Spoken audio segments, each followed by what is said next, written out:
가족은 우리와 가장 가까운 사람들이지만 때로는 부정적인 영향을 미칠 수도 있습니다. 가족 안에서 벌어지는 유독한 관계는 정신적, 정서적 건강에 큰 영향을 줄 수 있습니다.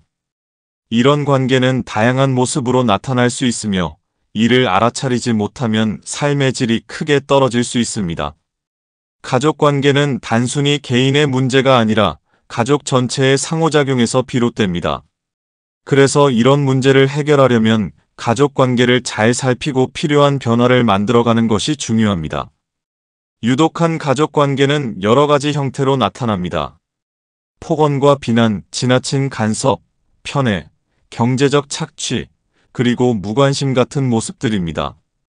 예를 들어 폭언과 비난은 가족 구성원 간의 신뢰를 무너뜨리고 자존감을 떨어뜨립니다. 특히 부모가 자녀의 외모나 성적을 반복해서 비난한다면 자녀는 자신에 대해 부정적인 생각을 가지게 됩니다. 이러한 비난은 단순히 일시적인 갈등을 넘어 자녀의 삶 전반에 걸쳐 심리적 상처를 남길 수 있습니다. 자녀가 성인이 되어서도 자신을 낮게 평가하거나 다른 관계에서도 비슷한 문제를 겪게 될 가능성이 높아질 수 있습니다. 지나친 간섭은 성인이 된 자녀의 자유를 억압할 수 있습니다. 결혼 상대를 강요하거나 직업 선택을 지나치게 간섭하는 부모는 자녀에게 큰 스트레스를 줄 수 있습니다. 부모의 간섭이 자녀의 독립성을 존중하지 못하면 자녀는 자신의 삶에서 중요한 결정을 내릴 때마다 불안감을 느끼거나 타인의 의견에 지나치게 의존하게 될 수 있습니다. 이는 개인의 자율성과 책임감을 키우는데 부정적인 영향을 미칩니다. 또한 편애는 형제 간의 갈등을 일으킬 수 있습니다. 부모가 특정 자녀를 더 사랑하거나 경제적으로 더 지원한다면 다른 자녀는 소외감을 느끼고 분노할 수 있습니다. 이런 불공평한 대우는 형제 간의 경쟁심을 부추기고 서로 간의 관계를 해치는 결과를 가져옵니다. 장기적으로는 형제들 간의 신뢰와 유대감을 완전히 상실하게 만들 수 있습니다. 부모의 의도와 달리 편애는 가족 전체의 화합을 저해하고 모든 구성원에게 부정적인 영향을 미칩니다. 경제적 착취도 흔히 일어나는 문제입니다. 부모가 자녀에게 과도한 경제적 부담을 지우거나 자녀의 재산을 허락 없이 사용하는 경우가 이에 해당합니다. 이런 행동은 자녀의 경제적 독립을 방해하고 심리적으로도 큰 상처를 줄 수 있습니다. 특히 성인이 된 자녀가 경제적으로 독립하려고 노력하는 과정에서 이런 일이 발생하면 자녀는 큰 좌절감을 느끼고 부모와의 관계에서 깊은 불신을 경험할 수 있습니다. 경제적 착취는 단순한 재정적 문제를 넘어 관계의 근본적인 신뢰를 무너뜨릴 수 있습니다. 한편 가족 구성원들이 서로에게 무관심하거나 방치하는 경우도 문제가 됩니다. 부모가 자녀의 감정적 요구를 무시하거나 배우자 간 대화가 단절되면 가족 간 유대감이 약해지고 정서적 결핍을 초래할 수 있습니다. 자녀는 부모의 무관심 속에서 자신이 소중하지 않다고 느끼며 이는 자존감과 정체성에 심각한 영향을 줄 수 있습니다. 또한 배우자 간의 방치는 결혼 생활에서 신뢰와 사랑을 약화시키며 결국 관계를 파탄에 이르게 할 수도 있습니다.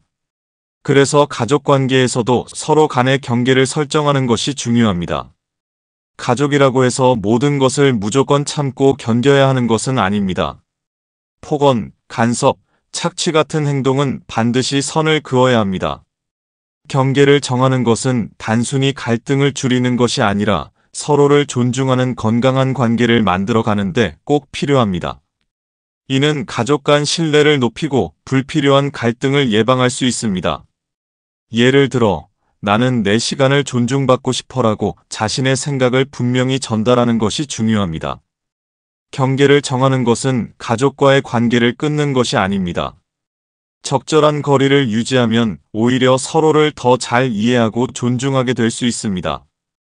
가족 간 갈등은 대부분 소통 부족에서 시작됩니다.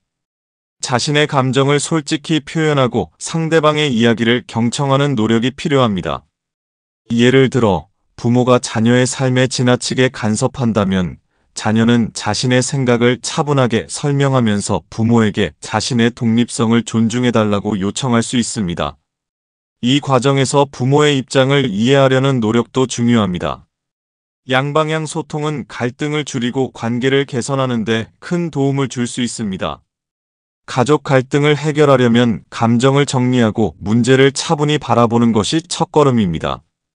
화를 내거나 감정적으로 대응하기보다는 왜 갈등이 생겼는지 파악하고 이를 기반으로 솔직하고 열린 대화를 시도해야 합니다. 나 전달법을 활용해 자신의 감정을 표현하면 상대방도 방어적인 태도를 덜 보일 수 있습니다. 예를 들어, 당신 때문에 힘들다보다는 나는 이런 상황이 부담스럽다라고 표현하는 것이 더 효과적일 수 있습니다. 갈등이 심각한 경우 가족 상담사나 심리치료사의 도움을 받는 것도 좋은 방법입니다. 전문가의 중재는 문제를 객관적으로 바라보고 더 나은 해결책을 찾는 데 큰 도움이 됩니다. 때로는 갈등이 너무 깊어 대화로 해결되지 않을 때도 있습니다. 이럴 때는 일시적으로 거리를 두는 것이 필요할 수 있습니다. 거리를 두는 것은 관계를 포기하는 것이 아니라 자신의 감정을 회복하고 더 건강한 관계를 만들 기회를 주는 것입니다. 또한 취미 생활이나 운동을 통해 스트레스를 풀고 감정을 다스리는 것도 중요합니다. 자신을 돌보는 것이 건강한 관계를 유지하는 데 핵심입니다. 특히 가족과의 갈등이 장기화될수록 개인의 정신적 안정과 행복을 우선시하는 태도가 필요합니다. 결론적으로 가족이라는 이유로 모든 것을 참아야 한다는 생각은 오히려 관계를 더 나쁘게 만들 수 있습니다. 서로를 존중하고 각자의 한계를 인정하는 것이 건강한 가족 관계의 시작입니다. 필요하다면 전문가의 도움을 받아 관계를 조정하고 더 나은 방향으로 나아가세요. 갈등은 자연스러운 일이지만 이를 해결하는 방법에 따라 관계의 질이 크게 달라질 수 있습니다. 감정을 정리하고 경계를 세우며 대화를 시도하는 것이 좋은 출발점이 될 것입니다. 지금까지 지식플러스였습니다. 감사합니다.